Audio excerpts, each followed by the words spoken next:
Hello everyone, DVS ম্যাডামের ক্লাসে তোমাদের সকলকে স্বাগতম। আমি ডিভিএস ম্যাডাম। সবার আগে চ্যানেলটা সাবস্ক্রাইবের পর প্রত্যেকে নোটিফিকেশন অন রাখবে, যাতে যখন যখন ভিডিও আপলোড হোক তোমাদের কাছে পৌঁছে যায়। আলোচনার বিষয় ক্লাস 8 হিস্ট্রি। আমরা প্রশ্ন বিচিত্র থেকে রায় মার্টিনের গুরুত্বপূর্ণ কিছু প্রশ্নপত্র সলভ করছি। সো এর আগে আমরা পর্ষদ প্রদত্ত প্রশ্নপত্রটা সলভ করেছি। এখন আমরা 1 নম্বর স্কুলের প্রশ্নপত্রটা, অর্থাৎ model question paper 1 page number 244টা আমরা সলভ করছি। ঠিক আছে, তোমাদের রেগুলার পড়া অর্থাৎ পাঠ্য বইয়ের সমস্ত চ্যাপ্টার্সগুলো অলরেডি আমি বুঝিয়ে দিয়েছি, লাইন ভিত্তিক বুঝিয়ে দিয়েছি, প্রশ্ন উত্তর ইম্পর্টেন্ট করিয়ে দিয়েছি। যারা দেখোনি অবশ্যই লাইন ভিত্তিক পড়া দেখবে। তোমরা প্রচুর দেখে নিয়েছো, যারা দেখোনি দেখে নিও, কেননা দেখলে তোমাদের কনসেপ্ট ক্লিয়ার হবে। যে কোনো বড় প্রশ্ন দিলে নিজেরাই লিখতে পারবে। ওকে, শুরু করা যাক। ভিডিওটা লাইক শেয়ার করো। দেখো, সবার প্রথমে প্রশ্ন কি দিয়েছে, সঠিক উত্তর একটু বড় করে দিই, সুবিধা হবে। ওকে, প্রথমে প্রশ্ন দিয়েছে, সঠিক উত্তর নির্বাচন করো। বলছে ঔরঙ্গজেবের শাসনকালে মুর্শিদ কুলি খান ছিলেন বাংলার দেওয়ান, ফৌজদার নাকি জমিদার নাকি নায়েব? ওকে, এই উত্তরটা আমরা কি লিখবো না, দেওয়ান ছিল। এটা আমরা আগেও একটা পেপারে পেয়েছিলাম আনসারটা। নেক্সট, পরের প্রশ্ন বলেছে যে মীর কাসিম বাংলার রাজধানী হিসাবে মুর্শিদাবাদের বদলে বেছে নিয়েছিলেন কলকাতা, কাটোয়াকে, মুঙ্গেরকে নাকি বর্ধমানকে? তো কাকে বেছে নিয়েছিল, কলকাতাকে, কাটোয়াকে, মুঙ্গেরকে নাকি বর্ধমানকে? অবশ্যই মুঙ্গেরকে বেছে নিয়েছিল। উত্তর লিখবো মুঙ্গেরকে। নেক্সট, পরের প্রশ্ন আমাদের বলেছে যে মীর কাসিম তো হলো। নেক্সট বলেছে বাংলার নদীপথগুলি জরিপ করেছিলেন চার্লস উড, জেমস রেনেল নাকি এলিজা ইম্পে নাকি উইলিয়াম জোন্স? তো এটা আমরা করব হচ্ছে জেমস রেনেল। হলো। নেক্সট, পরের প্রশ্নে চলে যাব। পরের প্রশ্ন আমাদের বলেছে যে 2 নম্বরেরটা বলছে বেনারস সংস্কৃত কলেজ কে প্রতিষ্ঠা করেছিলেন? এটা ডানকান প্রতিষ্ঠা করেছিলেন। তো আমরা লিখব জোনাথন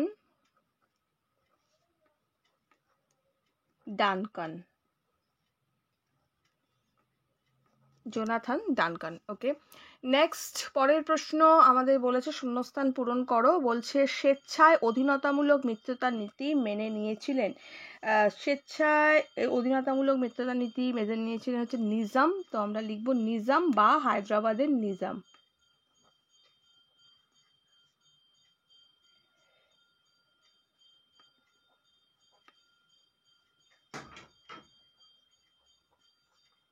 হায়দ্রাবাদের নিজাম। ঠিক আছে, এটা হায়দরাবাদের করব, দর একার। ঠিক আছে, নেক্সট, পরের প্রশ্ন আমাদের বলেছে 3-এরটা, এগুলো আমাদের ছিল 1-1 নম্বর করে সব। নেক্সট বলেছে 3-এরটা নিচের যে কোনো একটি প্রশ্নের উত্তর দাও, দেখুন 3টে বাক্যে। এটা 2 নম্বর রয়েছে। বলছে ফারুক শিয়রের ফরমান কি? কি লিখবো, উত্তরটা দেখে নাও।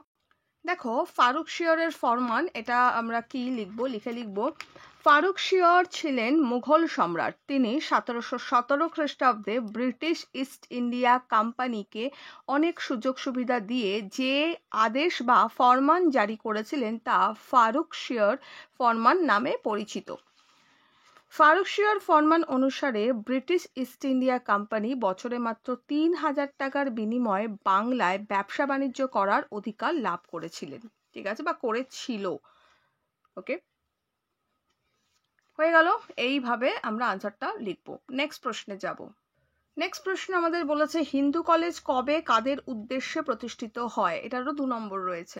উত্তর আমরা লিখব ভারতে পাশ্চাত্য শিক্ষা বিস্তারের অন্যতম গুরুত্বপূর্ণ ভূমিকা পালন করেছিল হিন্দু কলেজ। 1817 খ্রিস্টাব্দে 20 জানুয়ারি অর্থাৎ 20 জানুয়ারি হিন্দু কলেজ প্রতিষ্ঠিত হয়। কত সাল পেয়ে গেলাম।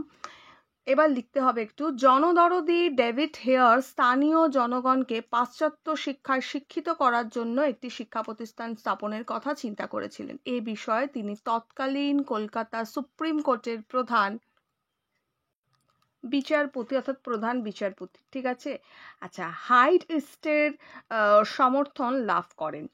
রাজা রামমোহন রায় ও রাধাকান্ত দেবও তাকে সক্রিয়ভাবে সহযোগিতা করেন। এছাড়া কলকাতা শহরের শিক্ষিত ও ধনী বেশ কিছু ব্যক্তিবর্গ হিন্দু কলেজ পরিচালনার সঙ্গে যুক্ত হয়েছিলেন। দেখে নিয়েছো। এইভাবে সকলের সহযোগিতায় ডেভিড হেয়ারের উদ্যোগে সফল হয় ও প্রতিষ্ঠিত হয় হিন্দু কলেজ, মানে হিন্দু কলেজ সফলভাবে প্রতিষ্ঠিত হয়। ক্লিয়ার? দেখে নিয়েছো?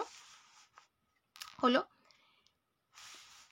ওকে, বাকি যে প্রশ্নগুলো রয়েছে এগুলো সব বড় প্রশ্ন রয়েছে। আগের যে প্রশ্নগুলো ডিসকাশন করলাম ওটা 2 নম্বরেও আসে, 3 নম্বরেও আসে, একই আনসার লিখবো। বাকি যে প্রশ্নগুলো একটু বড় প্রশ্নের সাজেশন অলরেডি আমি দিয়ে দিয়েছি, প্লেলিস্টে চলে যাবে, চ্যাপ্টার ওয়াইজ সাজেশন দেওয়া আছে, সেটা দেখে নেবে। 2-1টা প্রশ্ন যেটা বাকি থাকবে লাস্টে আমি সমস্ত প্রশ্ন একটাই ভিডিওর মধ্যে আপলোড করব। সো নোটিফিকেশন অন রাখবে যাতে যখনই ভিডিওটা আপলোড হোক তোমাদের কাছে পৌঁছে যায়।